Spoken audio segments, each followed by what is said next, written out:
So it's official, y'all. Canadian doctors have entered into a new era where the police are an extension of their authority. We're going to be doing a reaction video because a Canadian citizen was pulled over by the police and they were attempting to arrest him to send him to a psychiatric facility for evaluation based on the request of the doctor. You cannot make this up, and yeah, so we got to check this out. We need to know your thoughts on it. What are the North American implications of this? We already have police overreach as a problem in the United States of America. We already have these doctors practicing overreach as well once you get into the facility, and how they infiltrate you without your consent, and all of these things that people are blindsided by when they're introduced to psychiatric care. And once you're on the inside, a lot of times you can be locked from the inside. So we got to check out this video because when somebody sent it to me, I was in disbelief, and not in a sense to where I don't think this could happen, really in a way where I'm like, wow, we're already here. Welcome back to Jay's Psych War Stories. Hey, we are living in a psych ward. I'm quite sure this is psych ward. I'm quite sure. Welcome to Jay's Psych War Stories. My name is Jay Pitts. I've been working in psych wards for over 7+ years. My last year working in the psych ward was in 2020 during the pandemic. I have to share that story on a separate podcast as to why I left the psych industry. But now I tell sensational stories about my time in the ward and some of the things that I came to realize was wrong with the system. And I have resources to help people to navigate them so they don't get trapped and can get pulled up out that matrix, hence the black and green and all that stuff. Because, the Matrix is my favorite movie of all time. The messaging, the symbolism, the correct predictions from it being a pre-internet movie and seeing the unfolding of our society in this day and age, like, wow. So I'd like to welcome y'all to the podcast. If you're new here, welcome. Shout out to all my Patreon members. We about to do some official shout outs soon coming in the next episodes. I've been learning and getting my feet wet with Patreon. Gave some people their perks that became members. I don't know if I've introduced y'all to Chillo, but this is Chillo the chill pill. You know what I'm saying? 100 milligrams of that. Get your chill on. Then I got the feelings wheel. We'll get to this at some point where we can discuss our feelings, how we feeling on the day and whatnot. But this is just the vibes. We still getting the pod together. I got some posters I want to hang up and things of that nature, but we'll get that as we go along. So thank y'all so much for being here. And let's get into the story. You were certified under the Mental Health Act just, I don't know how long ago, but like maybe 3 weeks ago or 4 weeks ago. Were you aware of that? Dr. Taylor saw you in a cafe. She didn't certify you. I think you filmed part of it. And then she spoke with your family, got some more information, and, you're going to have to turn that off. So just one sec. Yeah. What the officer just told me is that, you and I can set up a meeting and we can chat then. So why don't we do that, okay? Yeah. I'm not turning the camera off. I have a legal right to keep the camera on. If you don't want to make the appointment now, we can do it at another time. But that's what the officer just asked that we do. So why don't we do that? So I'm going to certify you under the Mental Health Act. We're going to bring you to hospital, do testing on you, and you're going to talk to a psychiatrist in a controlled environment because we don't believe that you're going to attend an appointment. I won't attend. I've never been given a chance to attend an appointment. So he's certified. He's certified? I've never been given a chance to attend an appointment. Okay.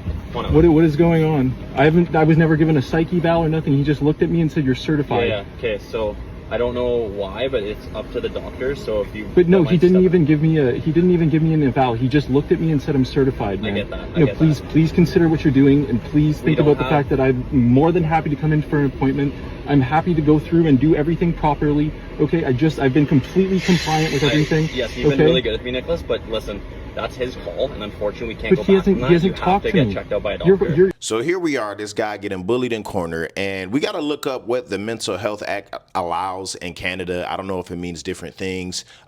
This side, obviously, it must, right? But this gentleman was advocating for himself. He said, yes, I talked to the previous officer about setting up an appointment, and so unless you want to do that right now, we can do that at a later date. But they were trying to take him into the hospital to be evaluated, and he had no choice in the matter. And this is because the doctor has certified him. So let's look up Canada's Mental Health Act. In Canada, there is no single federal mental health act. Interesting. Instead, mental health care and legislation are governed provincially and territorially. Each province and territory, British Columbia Mental Health Act and Ontario Mental Health Act, enacts its own laws detailing criteria for voluntary and involuntary psychiatric admissions, patient rights, and treatment standards. Wow. Okay. So, involuntary admission criteria. Legislation typically allows physicians or courts to detain individuals in a psychiatric facility against their will if their mental disorder causes them to be a risk of serious harm to themselves or others or leads to significant mental or physical deterioration. Okay.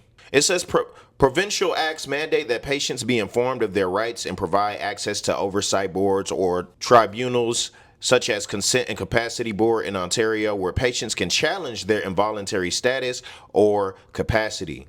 While the administration of care is localized, all provincial acts must comply with the overarching principles of the Canadian Charter of Rights and Freedoms and the Canada Health Act to guarantee reasonable limits on rights, procedural fairness, and ensured health services. Okay, so that's pretty yeah, that legalese right there allows them through the physician to do what we just saw on this video, which is detain this individual and take them to a psychiatric facility. Now, if you can imagine being in a place where you can self-articulate, being in a place where you can set up an appointment that you are willing to go to, but you are being forced by the arm of the law to comply right where you are from your car. You could be doing God knows what in the middle of the day. This is some scary type of stuff, and they do it all politely and with public service in mind, right? Like, what a gaslighting experience to be a part of. Somebody to come and politely take away your freedom,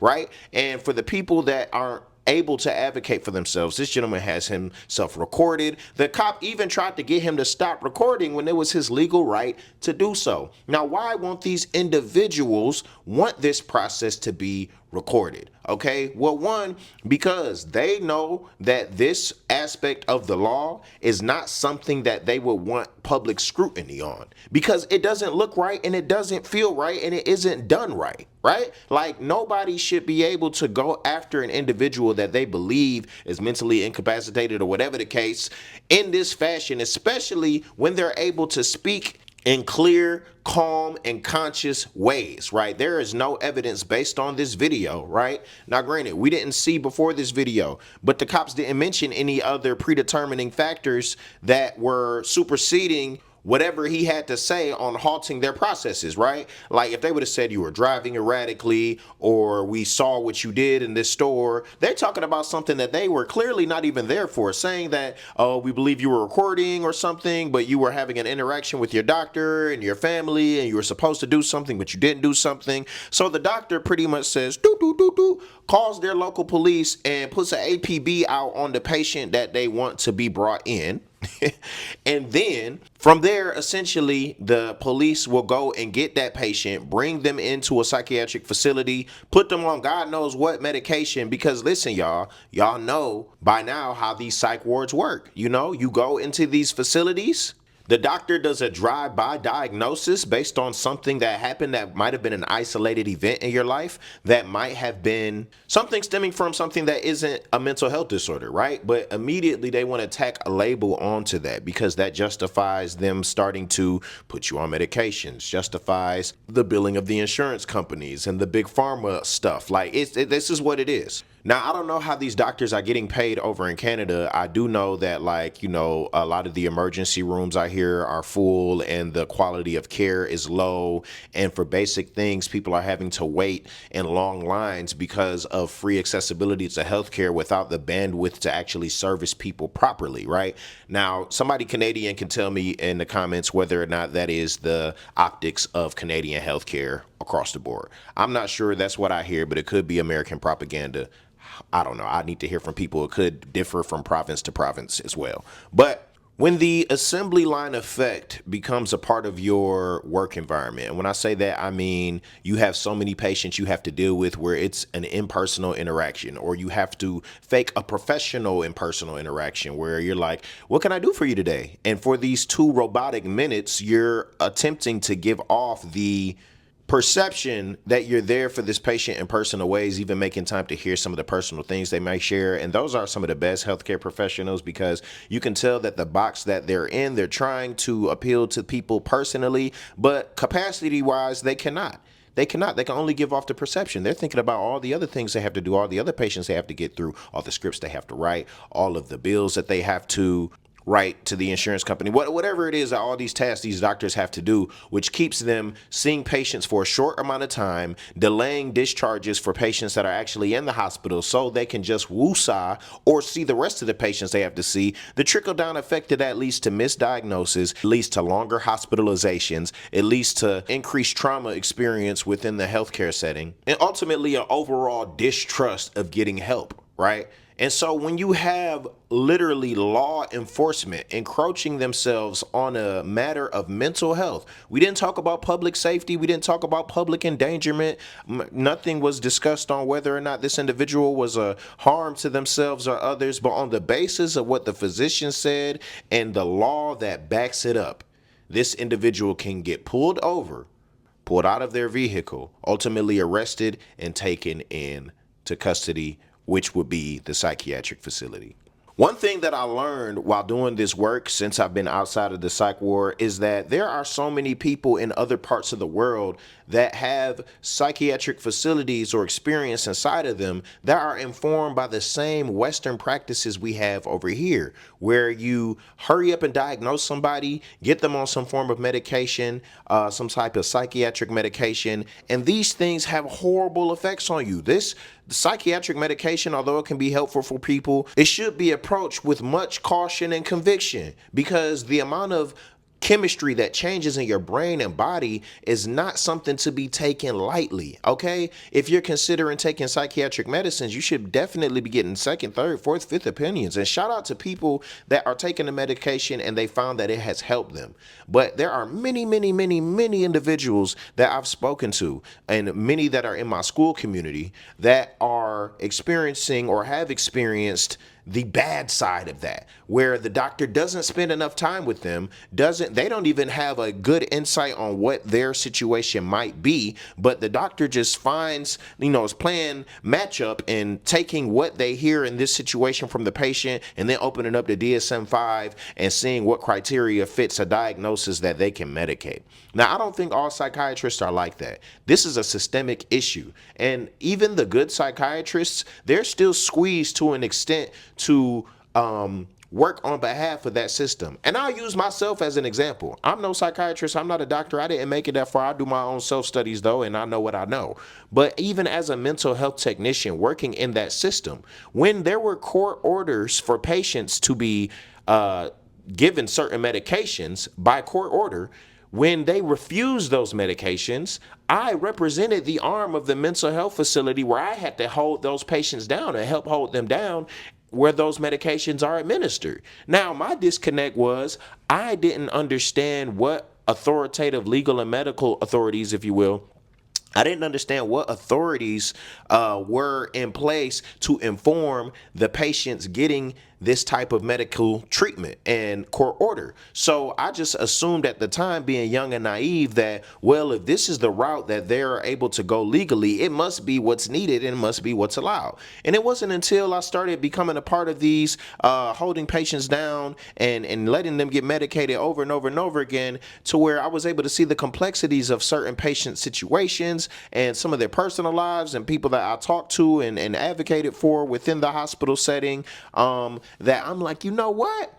This is abusive. This is an overreach. This is an overstep. And this is maybe not even a necessary part of care. It's actually an undignified part of care for most people. And so that was where my perspective shifted. And just so you know, refusal to aid and be a part of court-ordered procedures where you would have to hold a patient down according to my job role, refusing that as a worker can lead to your termination, disciplinary action. And there's other things that they can pursue if you refuse, especially if you endanger the facility in any way. They can come after you in ways that can have you like not able to work. And so it's very interesting the type of methods that are in place to protect the laws, statutes, and protocols of this system. And this is why This is why I have Jay's Psych Ward Survival Guide, all right? The reason why I have this beginner's guide is so people can get a feel of what they're going into when they're going in these psych wards. I would tell y'all 8, maybe even 9 out of 10 people that I've talked to that have gone to psych wards did not know that they will be experiencing these things on the inside, did not know about the bare bones basics of like how to prepare themselves and what rights they lose and what rights they have. Because you go there and you can have the impression that you can't leave and that there's nothing you can do about it. And if you're already in a low mental state or a fragile mental state, that will gaslight you into an even deeper one, to where they will dig their claws into you even further to justify their encroachment on your privacy, on your rights, on your autonomy of your body, right? All of a sudden you're having to cast off all of your cares and better judgments and gut feelings to a medical professional because they went to school for it, right? And they have your best interest in mind, right? I mean, that's what they push us to believe. That's what the commercials on Big Pharma and everything that we are taught to see and hear and respect about doctors pushes us to believe. But in practice, that doesn't turn out to be the case.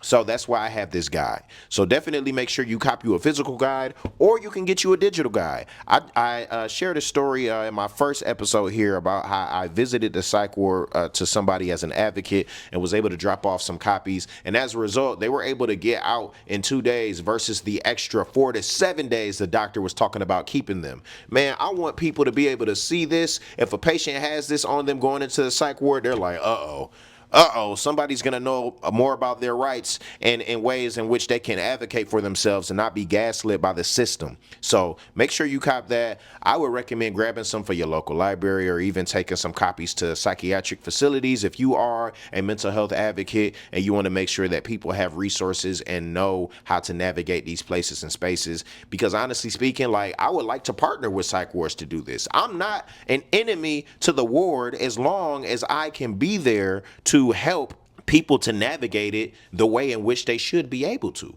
with dignity, with freedom, with confidence, with clarity and control.